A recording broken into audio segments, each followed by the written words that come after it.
안녕하세요. 오늘의 사연입니다. 구독과 좋아요 한 번씩 부탁드릴게요. 바로 사연 시작하겠습니다. 저는 서울에 사는 김수빈이고 31살입니다. 남편은 2살 연상이고 우리는 사내 연애 후 결혼했어요. 결혼 후에도 일을 계속하기로 했기 때문에 저는 부서를 옮기게 되었어요. 부부가 같은 부서에서 계속 근무하는 걸 주변 사람들이 눈치를 주는 분위기가 있었거든요. 한동안은 업무에 익숙해지기 위해 야근을 하기도 했지만 익숙해지면서 그런 일도 없어지고 정시에 퇴근할 수 있게 되었어요. 남편은 원래 야근이 매일 있어서 저는 먼저 퇴근해 요리하거나 청소를 하는 등 집안일을 했어요. 원래 전 요리를 잘했는데 그건 다 엄마 덕분이에요. 엄마는 요리를 잘해서 동네에서 유명했어요. 동네 친구들을 초대해 식사 자리를 자주 가지셨거든요. 엄마가 만드는 요리는 반응이 좋아서 저도 따라하고 싶다는 생각을 많이 했어요. 제가 엄마에게 요리를 배우기 시작한 건 초등학교 때부터예요. 쉬운 계란 요리부터 시작해서 다양한 요리를 차츰차츰 익혀나갔어요. 그래도 엄마를 따라갈 수 없을 정도로 엄마의 요리에 대한 열정은 대단해요. 그런 엄마가 얼마 전 쓰러지셨어요. 말기암으로 시한부 판정을 받으셨거든요. 사실 아빠도 1년 전에 돌아가셨는데 엄마가 많이 외로웠을 것 같아요. 저는 당황하면서도 엄마를 위해 무엇을 할 수 있을까 고민해봤어요. 엄마는 병원 치료를 거부하고 집으로 돌아가길 원하셨어요. 어차피 병원에 있어도 지루할 텐데 집에 가서 좋아하는 요리를 하고 싶다는 엄마의 마음을 저도 받아들여 엄마를 곁에서 보살피기로 했어요. 그리고 한동안은 직장도 휴가를 내기로 했어요. 남편도 이해해줬고요. 반년 동안 저는 엄마의 요리 레시피도 노트에 받아 적고 엄마를 곁에서 보살폈어요. 그렇게 반년이 지난 어느 날 엄마는 아빠 곁으로 떠나셨어요. 엄마의 마지막이 행복했을지는 모르겠지만 평온한 얼굴로 돌아가신 건 분명했어요.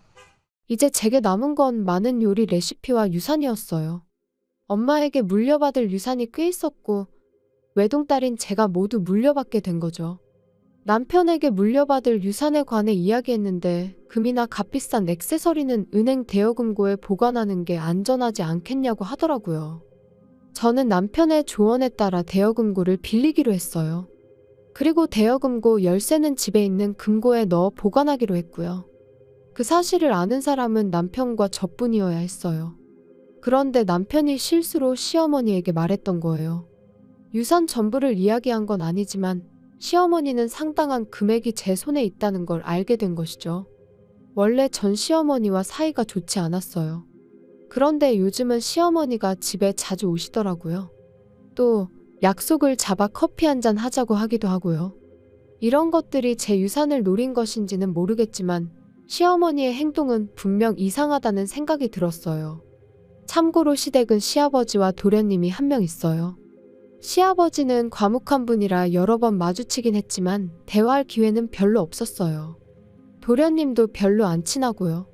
시어머니와 지금까지의 대화는 시어머니가 제 외모나 사소한 것들을 괜히 트집 잡거나 예민하게 구시고 그런 말을 들은 저는 고분고분한 성격이 아니라서 할 말하거나 맞받아치는 대답을 하곤 했어요.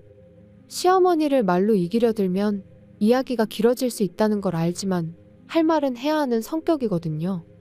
그런데 엄마가 돌아가시고 나서 시어머니가 조금 달라졌어요. 저보고 자기를 진짜 엄마라고 생각해도 된다고 말하고 그동안 쌓인 것 있으면 풀라면서 미안하다고 하시는 거예요. 솔직히 별로 내키지 않았지만 차마 입을 놀릴 순 없었고 그저 애교 섞인 미소를 지으며 감사합니다 라고 답하는 것 외엔 할 말이 없었어요. 그러던 어느 날입니다. 남편이 출장을 가게 되었어요. 1년에 몇 번 없는 남편의 출장이라 저는 처녀 시절로 돌아간 기분으로 퇴근 후 동료들과 술을 마실 계획을 세우고 있었어요. 그런데 남편이 제가 하는 이야기를 들었더라고요. 나 출장 가면 나가서 밥 먹으려고? 그러려고. 동료랑 술이라도 한잔 할까 싶어. 괜찮지? 남편은 제게 괜찮다고 했고 집에만 잘 들어오라고 하더라고요. 남편과 이런 대화를 나누고 있었는데 우리 대화를 몰래 엿듣고 있던 사람이 있었어요. 사실 집에는 도청장치가 설치되어 있었다는 걸 나중에 알게 되었거든요. 남편이 출장을 가는 날 남편을 배웅해주고 저도 회사로 출근을 했어요. 하지만 설마 밤에 섬뜩한 일을 겪게 될 줄이야. 그날 제 업무는 깔끔하게 마무리 지었고 정시에 퇴근하고 오랜만에 여자들끼리 술자리를 가졌어요. 동료들과 술 한잔하자고 했을 때 여자들끼리 모이자고 제안한 건 상사였어요. 그 상사는 언니 같은 느낌의 믿음직스럽고 멋진 분이죠. 그래서 여자들끼리 모임을 하게 되었고 분위기 좋은 곳으로 예약도 했어요. 우리는 즐거운 시간을 보냈고 3시간 정도가 흘러 내일 업무에 지장을 줄 것 같아 해산하기로 했어요. 기분 좋게 집에 가서 행복한 기분으로 잠을 자고 싶었지만 그럴 수 없었어요. 시기가 오른 채로 집에 도착하니 현관문이 열려 있었거든요. 어라? 왜 열려 있지? 저는 불안한 마음에 현관에 놓여있는 남편의 골프채를 하나 꺼내 손에 쥐었어요. 그리고 방들을 둘러보았어요. 거실, 부엌, 작은 방, 안방, 그리고 마지막으로 제 서재로 향했어요. 서재에는 제 금고가 있었어요. 설마 하는 마음으로 서재로 향했는데 안에서 한 남자가 뛰쳐나왔어요. 제가 비명을 지르자 그 남자는 금고를 든 채로 순식간에 현관문으로 도망가더라고요. 놀래서 손에 들고 있던 골프채를 휘둘러 봤지만 허공에다가 휘두를 뿐 맞진 않았어요. 그렇지만 다행히 저는 범인의 얼굴을 본 것 같았어요. 모자와 마스크로 얼굴을 가렸지만 눈이 인상 깊었거든요. 아니, 누군가를 닮았다고 해야 할까요? 범인이 도망쳐서 혼자 고민하다가 일단 누군가의 도움을 받아야겠다는 생각에 시어머니를 부르기로 했어요. 오늘 아침 남편이 무슨 일이 생기면 시어머니에게 도움을 받아라고 말했던 게 떠올랐거든요. 시어머니에게 전화를 걸었더니 20분도 안 돼서 시어머니가 엄청나게 큰 가방을 들고 오셨어요. 도대체 뭐가 들어있는 거지? 이런 생각이 들 정도로 큰 가방이었어요. 저는 20분 동안 어느 정도 범인의 정체를 파악하고선 경찰서에 갈 준비를 했어요. 시어머니는 우리 집에 도착하자마자 범인의 얼굴을 봤냐고 묻더라고요. 우선 저부터 걱정해줘야 하는 게 맞지 않나요? 그런 생각이 들었지만 일단 질문에 대한 대답으로 받다고 했어요. 그리고 지금 당장 경찰서에 가려고 한다고 말했고 시어머니에게 함께 가자고 했어요. 근데 갑자기 시어머니는 들고 있던 커다란 가방에서 사시미를 꺼내들었어요. 봤다면 어쩔 수 없지. 너가 입을 열지 않겠다고 할 때까지 이 집에서 못 나가. 시어머니는 소리를 지르며 제게 말했어요.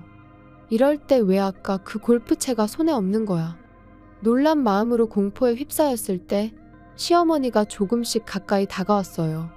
저는 급히 그 자리에 있던 쿠션을 시어머니에게 던졌어요. 그러자 긴장하고 있던 시어머니가 손에서 땀이 났는지 실수하고 말았어요. 땀 때문에 쥐고 있던 사시미를 떨어뜨린 거죠. 그리고 시어머니의 오른쪽 발등에 꽂혀버렸어요. 시어머니는 발을 부여잡고 비명을 지르는데 비명을 지르는 시어머니 때문에 어쩔 수 없이 119를 불렀어요. 사실 도둑놈을 검거하기 위해 경찰에 먼저 연락하고 싶었지만 시어머니의 부상이 먼저였어요. 병원으로 실려간 시어머니는 자기가 다친 게 제 탓이라고 하더라고요. 인연이 그랬어요. 도둑이 들었다고 해서 달려왔는데 날 범인인 줄 알았는지 사시미를 휘두르더라고요. 정말 무서웠어요. 시어머니는 울먹이면서 애원까지 하며 필사적으로 호소했어요. 저는 너무 억울해 절대 그런 일 없었다고 말했고 본인이 휘두르다가 떨어뜨려 다친 거라고 해명했어요. 경찰은 제 말에 귀를 기울여 주긴 했지만 그래도 제 말보단 시어머니의 말이 더 신뢰가 갔는지 저를 의심하더라고요. 이 오해를 어떻게 풀어야 할까? 저는 번뜩이는 생각이 떠올라 경찰관에게 부탁해 함께 병원에서 집으로 귀가했습니다. 그리고 경찰이 집에 돌아와서 집안을 살폈어요. 그러면서 도둑이 들었던 사실도 이야기할 수 있었어요. 저는 범인이 누구였는지 경찰에게 말했어요. 그건 바로 도련님이었어요. 눈매가 워낙 특이해 확신할 수 있었거든요. 경찰은 제 증언과 집에서 확인한 물건들을 토대로 수사를 진행했고 곧바로 도련님이 잡혔어요. 알고 보니 집에서 금고를 해체하는 작업을 하고 있었던 거죠. 이유는 금고 안에 내용물을 손에 넣으려고 했던 거였고요. 도련님은 금고에 열쇠는 없고 노트만 들어있었다며 열받아서 노트를 다 찢어버렸다고 했어요. 그 내용물이야말로 제가 가장 소중히 간직하고 싶은 물건이었는데 말이죠. 다음 날 남편은 출장에서 급히 돌아왔어요.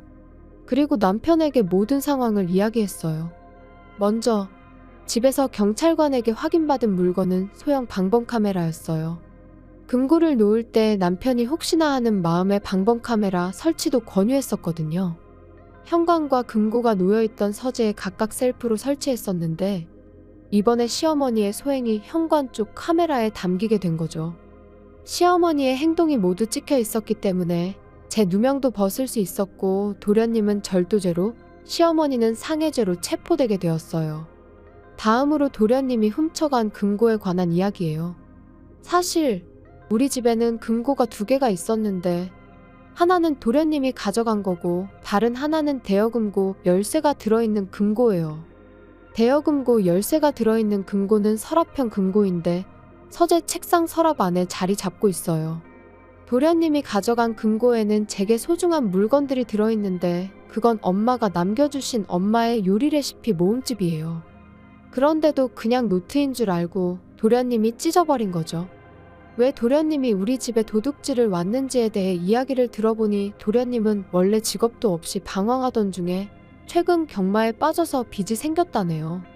그래서 빚 독촉 때문에 시어머니에게 사정을 얘기했는데 제가 유산을 꽤 많이 물려받았다는 말을 듣고 우리 집 금고를 노렸다는 것이었죠. 역시 엄마가 돌아가신 후 시어머니의 모습이 이상했던 건 이 때문이었어요. 그렇게 생각하니 정말 안타깝고 완전 콩가루 집안이에요. 도련님을 도둑으로 만든 건 분명 시어머니이니까요. 이 이야기를 들은 남편은 크게 분노했어요. 그리고 이 사실을 알게 된 시아버지도 역시 분노했고 시아버지는 곧바로 시어머니와 이혼 절차에 들어갔다고 해요. 그리고 시간이 흘러 쉽지 않았지만 시어머니와 시아버지는 어떻게든 이혼이 됐다고 하네요. 시아버지는 그래도 재산 분할은 해줬다고 해요. 그렇지만 저는 시어머니에게 합의금을 받았어요. 아마 재산 분할로 받은 돈이 저한테 합의금으로 왔을 거예요. 시어머니는 초범에다가 합의가 돼서 운이 좋아 집행유예로 끝났어요. 다소 억울한 판결이었지만 어쩔 수 없었어요. 도련님은 실형을 선고받아 감옥에 가게 되었어요. 아마 감옥에서 나오면 어마어마하게 불어난 빚이 기다리고 있을 텐데 나름 꼬시네요. 그리고 저와 남편은 시어머니와 도련님과는 인연을 끊었어요. 남편이 다시는 만나고 싶지 않다고 했거든요. 그리고 유산은 지켰지만 소중한 엄마의 레시피 책은 찾을 수 없었어요.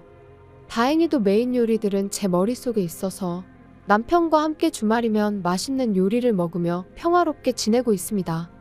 다른 집들처럼 아주 평범하게 그냥 조용히 잘 지내고 싶네요.